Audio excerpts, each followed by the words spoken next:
If you've been following business news over the past 5 years, chances are you've heard about the proliferation of self-driving car technology. From small startups to industry behemoths and tech giants, everyone is pouring millions of dollars into research and development for these new machines. Of course, there has been some public backlash, but manufacturers insist that self-driving cars are statistically much safer than traditional vehicles. So what exactly will these fleets of autonomous automobiles look like? Today we're exploring self-driving cars, the future of transportation. First, let's look at how self-driving cars will work. Self-driving vehicles are cars or trucks in which human drivers are never required to take control to safely operate the vehicle, also known as autonomous or driverless cars. They combine sensors and software to control, navigate, and drive the vehicle. Various self-driving technologies have been developed by Google, Uber, Tesla, Nissan, and other major automakers, researchers, and technology companies. While design details vary, most self-driving systems create and maintain an internal map of their surroundings based on a wide array of sensors, like radar. Uber's self-driving prototypes use 64 laser beams, along with other sensors, to construct their internal map.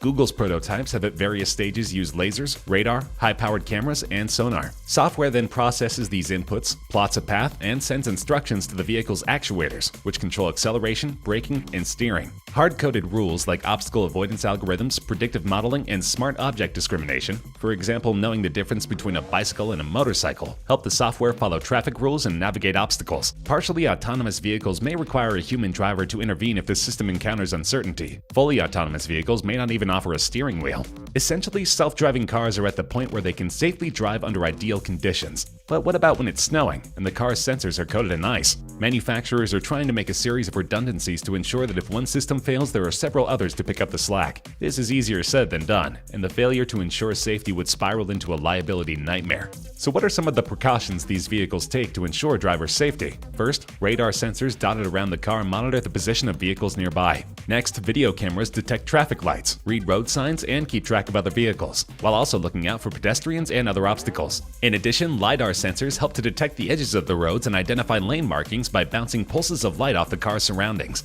In case you haven't heard of it, LiDAR is a remote sensing method that uses light in the form of a pulsed laser to measure distances from an object. On top of this, the cars contain ultrasonic sensors. These are planted in the wheels and can detect the position of curbs and other vehicles when parking. Finally, a central computer analyzes all of the data from the various sensors to manipulate the steering, acceleration, and braking. So how effective are these systems? It turns out extremely effective. Were public hesitancy not a factor, every car on the road would be replaced with an autonomous vehicle within a couple of years. Every truck would be fully autonomous by now, and there would be no Uber or Lyft drivers, only autonomous cabs. Accidents would happen and people would still die as a result. But by some estimates, 90% of traffic fatalities around the world could be prevented with autonomous vehicles. Autonomous cars may need to recharge, but they don't need to sleep, take breaks, and they are single-mindedly concerned with carrying out the instructions in their programming. We fall asleep, we drive drunk, we get distracted, or we're simply bad at driving, and the consequences are both costly and deadly. A little over 1 million people die every year on the road around the world, and the move to autonomous commercial trucking alone could cut transportation costs for some companies in half.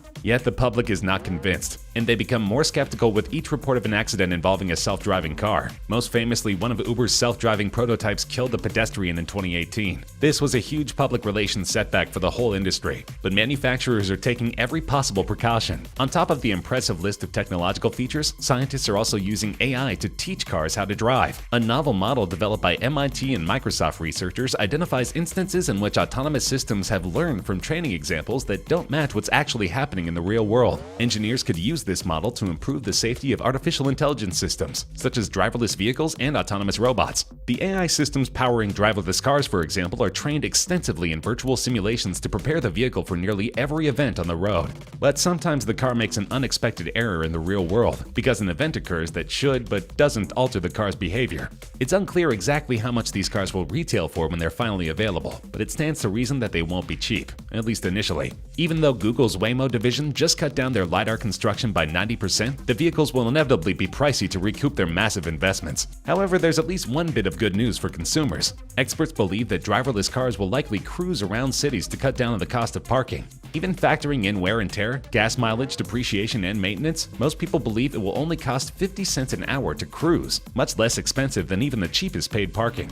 But critics are quick to point out that this trend will clog the streets and waste fuel. City planners are working to find a feasible solution for the thousands of wandering cars that may now plague cities. Their work will be cut out for them, as self-driving cars sound more and more appealing. Based on models at this year's Los Angeles Auto Show, self-driving cars will indeed be billed as sleek, high-end models. For instance, BMW's Vision iNext model will have all invisible controls. On top of this, the interior of the Vision iNext was inspired by the architecture of boutique hotels. Rather than a traditional car layout, the cabin transforms into a lounge, with seats that swivel to face each other, allowing for easier communication with passengers. Instead of screens or buttons, there are touch sensors that are invisibly integrated into the front dash, as well as the rear seats. Occupants of the car can access the car's function by either pressing or drawing on the wood or fabric. So when can we expect to see these cars on the road? Though there are dozens of companies in the race, we'll explore the top handful of contenders. First is Google's Waymo. Waymo is a clear leader in the driverless car race right now. Its autonomous vehicle fleet has racked up more than 10 million miles of experience on the road and another 7 billion virtual miles in simulations. Some analysts project the Alphabet subsidiary could eventually be worth $175 billion. It's also one of the only companies that has a permanent autonomous ride-sharing program already set up in a city. While other companies are testing limited routes in cities, Waymo's early rider program allows people in Phoenix, Arizona to use its self-driving vans the way they would use any other taxi service, to go back and forth to school, work, or the grocery store and run errands. The company has also tested out pricing options, though it isn't charging its volunteer riders. It's one of the first programs of its kind, and in 2019, Waymo will ramp it up. The company says it will launch a commercial version of the early rider program at the very end of 2019 in multiple cities. If Waymo meets its timeline, it will likely have the largest self-driving ride-hailing service in operation next year. Most see General Motors as the runner-up in this race. GM already has a fleet of self-driving vehicles that it's been testing through its Cruise Automation subsidiary, and the automaker has plans to begin mass-producing fully autonomous cars without steering wheels or pedals starting in 2019. General Motors says it intends to launch its own commercial ride-hailing service in 2019, starting in San Francisco. The company hasn't shared all the details yet, but did say it plans to charge passengers about $1.50 per mile, which is about 40% lower than most human-operated ride-hailing services charge.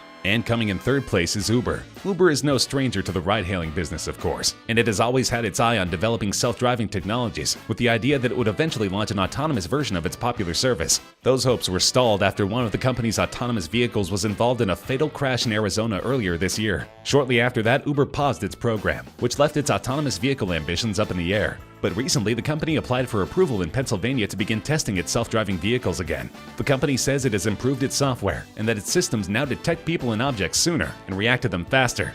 The reboot of Uber's program comes on the heels of its recent deal to partner with Toyota on autonomous vehicles.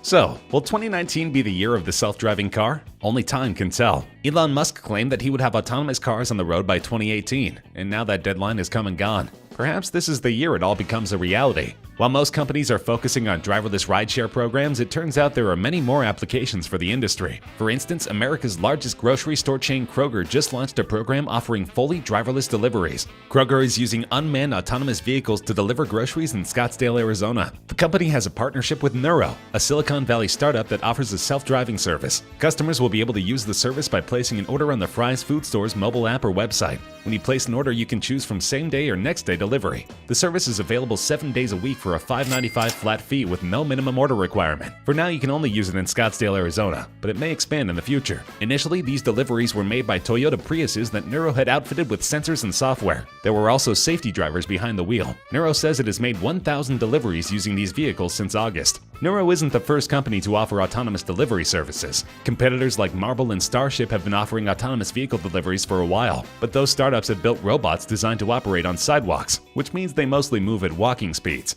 By contrast, Nuro vehicles are designed to operate on public streets. They can move up to 25 miles per hour, allowing them to cover a larger area and get goods to customers more quickly. So where is all of this headed? Now that driverless cars seem like an inevitability, what can we expect in the future? Self-driving vehicles will change the nature of our cities. We will likely need fewer parking spaces, and maybe less likely to buy cars. Today, most cars sit unused 95% of the time. If we cut this in half, we'll need fewer cars. With these possibilities on the horizon, it's no surprise that 3/4 of consumers are excited about self-driving vehicles, and 2/3 say they're willing to trade out their current vehicle for a self-driving one. Besides autonomous cars, flying vehicles will also play a part in mobility and future transportation. The Terrafugia Transition flying car, for example, is expected to go on sale in the United States next year for $400,000. It can turn into a plane in less than 60 seconds and fly 160 kilometers per hour with a range of about 645 kilometers. Experts don't believe that these will be used for everyday commutes anytime soon, but the fact that the technology is fully developed is pretty amazing. There's even a robust discussion surrounding 3D printed cars, as these will lower the cost of construction exponentially. Either way, we are entering a new era of transportation. Cars will take on a new utility, and many drivers will opt to rideshare and carpool instead of owning a car, hopefully reducing the environmental impact of our daily commute. Until then, look for driverless cars on the road sometime in the next year.